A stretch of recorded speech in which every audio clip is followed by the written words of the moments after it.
In the hills of Axarquia, one of the most remote, least visited corners of southern Spain, sits a village called Cútar. This village seems to be in a really remote place. We've been driving winding roads for the past 30 minutes and still no village in sight. It is remote, but I think that this remoteness is exactly what makes this village so precious. Narrow streets, whitewashed walls, and inside one of those walls, hidden for over 800 years, a message. Concealed through centuries of persecution and forced conversion, kept safe by a man from Al-Andalus for reasons we can only imagine. I'm Pauline, and today I'm going to Cútar to meet its inhabitants, to hear their stories, and to uncover the mystery at the heart of it all. What do people protect when the world tries to erase them?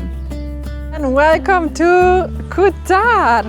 Cútar comes from the Arabic word Cútar, which means as much as fountain of the paradise. Let's see if this village lives up to its name. But furthermore than this village holds, or used to hold, a very well-kept secret.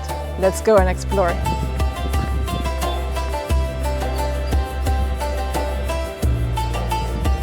These stairs, very, very ancient.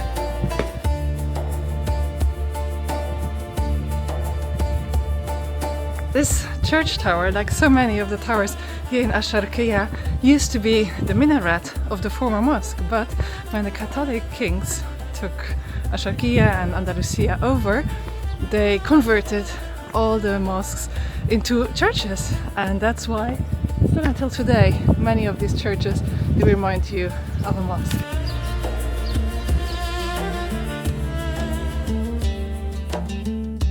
Villages like Cútar never cease to amaze me.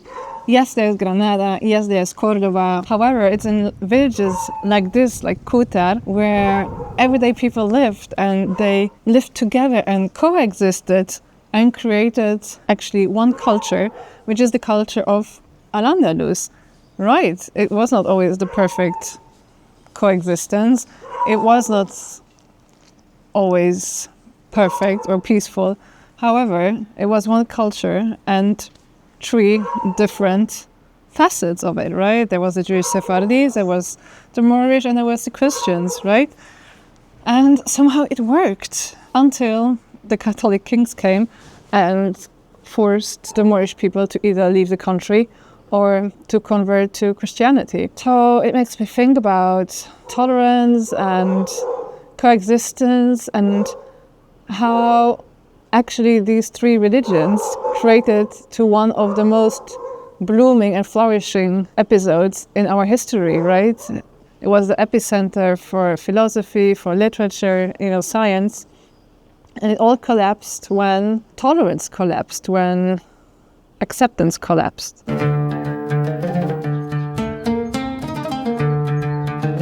Climbing up the winding roads of this beautiful village, Cútar, and I'm looking for the village event room because today there's something special happening there. But right now I'm a bit lost, but the streets are just fantastic.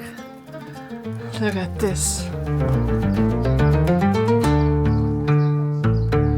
Perdona? La sala multiusos, por ahí? Vale, gracias. Turns out that this was the mayor of the village that showed me the way. I love that about small villages so much. Today, the village gathers for a conference on the women of Al-Andalus, who passed down stories through generations. Women who carried knowledge, traditions, and resilience through centuries of change. Then, an enactment, a living snapshot of daily life in Al-Andalus. The stories of those who once walked these streets, who faced the choice between leaving or converting. And honestly, I was so touched. I got emotional because, it was about a woman who had to leave because either it was the question you had to convert to Christianity or you had to leave the country. She decided to leave the country. And first of all, that's something that touches me. And then secondly, how much commitment there is here in the village in order to preserve and share and tell these stories. I was lucky enough to exchange a word with one of the reenactors. Claro, yo nací aquí, Sí.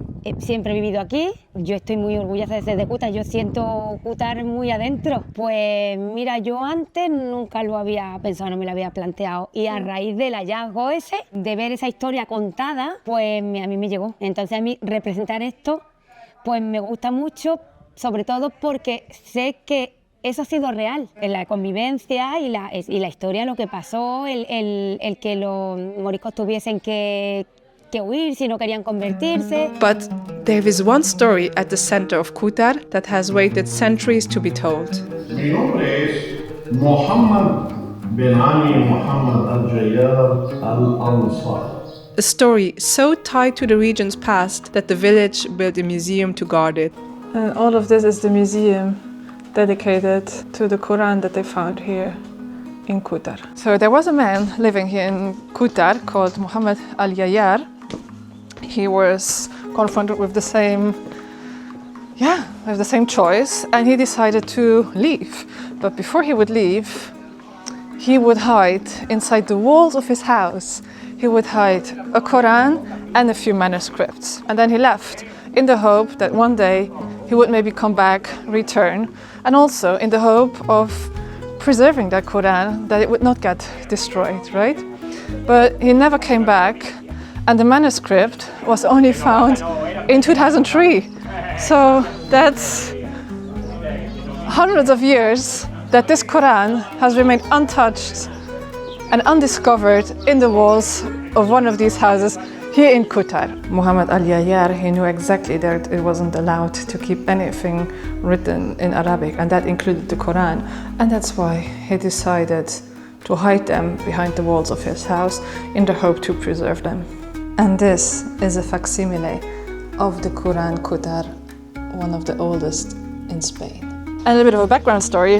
The Quran is from the 12th century, so it dates back to the Almohad period, which is the same period when the Giralda of Seville was built. So it was really a period where Al-Andalus was flourishing. And that Quran was a family piece, so it was passed down from generation to generation.